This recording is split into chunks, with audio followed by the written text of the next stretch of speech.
চুল পাকা রোধ করবে, চুল পড়া বন্ধ করবে আর নতুন চুল গজাতে সাহায্য করবে। Hello everyone, welcome back to my channel. তো গাইজ, আজকে তোমাদের কাছে আমি শেয়ার করতে যাচ্ছি, তোমাদেরও যদি চুল অনেক পরিমাণে ঝরতে থাকে আর নতুন চুলও যদি না গজায়, আর যদি অল্প বয়সে চুল পাকতে শুরু হয়ে যায়, এই সব কিছুর সমাধান করবে আজকের এই রেমেডিটি। ভিডিওটা না টেনে সম্পূর্ণটা দেখতে থাকো, তোমাদের কিন্তু কাজে লাগবে এই ভিডিওটা।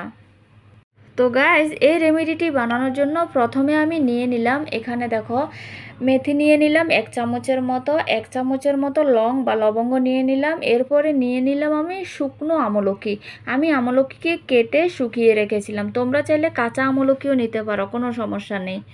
ঠিক আছে, মেথি আর লবঙ্গ কিন্তু আমাদের চুলের গোড়াকে শক্ত করে, চুল পড়া বন্ধ করতে সাহায্য করে আর চুলকে ন্যাচারালভাবে কন্ডিশনিং করে তোলে। আর যে আমি এখানে শুকনো আমলকি নিলাম, এটা কিন্তু আমাদের অল্প বয়সে চুল পাকা কিন্তু রোধ করে।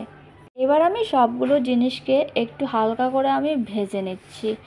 ঠিক আমি যেভাবে ভাজছি তোমরাও কিন্তু ঠিক এভাবেই কিন্তু তেলটা তৈরি করবে। এবার আমি সবগুলো জিনিসকে মিক্সার করে আধা ভাঙা করে নেব।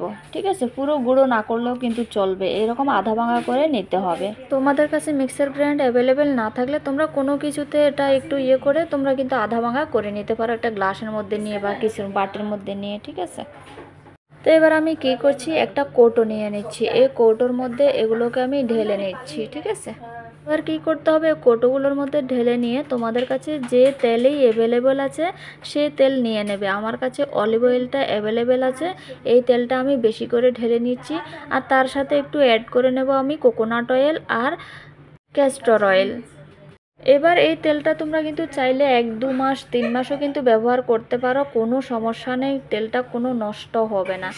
আমি এখানে আমার 1 মাসের পরিমাণ মতো তেলটা বানিয়ে নিলাম, তোমরা চাইলে তোমাদের পরিমাণ মতো কম বেশি করে তোমরা বানিয়ে নিতে পারো। আমি এক এক সময় এক এক রকমভাবে তেল বানিয়ে আমি চুলের মধ্যে অ্যাপ্লাই করি। বিভিন্ন রকম তেলের বিভিন্ন রকম উপকার আছে, সেই জন্য তোমরা আমার চ্যানেলের যে কোনো তেলের রেসিপি, যে কোনো স্কিন কেয়ার রেসিপি, তোমাদের যেটা ভালো লাগে, যেটা তোমাদের জন্য সুইটেবল, ওটাই তোমরা কিন্তু ইউজ করতে পারো, অ্যাপ্লাই করতে পারো। ঠিক আছে, তো আমি আজকে এই রেমেডিটা বানিয়ে তোমাদেরকে দেখালাম, আর কী জন্য তেলটা ব্যবহার করবে সেটাও আমি তোমাদেরকে বলে দিলাম। এবার তোমরা এই তেলটা কীভাবে ব্যবহার করবে, অন্য তেলের মতো তোমরা কী করবে, চুলটাকে ভালো করে আঁচড়িয়ে নিয়ে জাস্ট ছোট ছোট করে সেকশন করে তেলটা ভালো করে স্ক্যাল্পের মধ্যেও অ্যাপ্লাই করবে এবং চুলের মধ্যে অ্যাপ্লাই করে নেবে, আর হালকা করে 2 থেকে 5 মিনিটের মতো মাসাজ করে নেবে।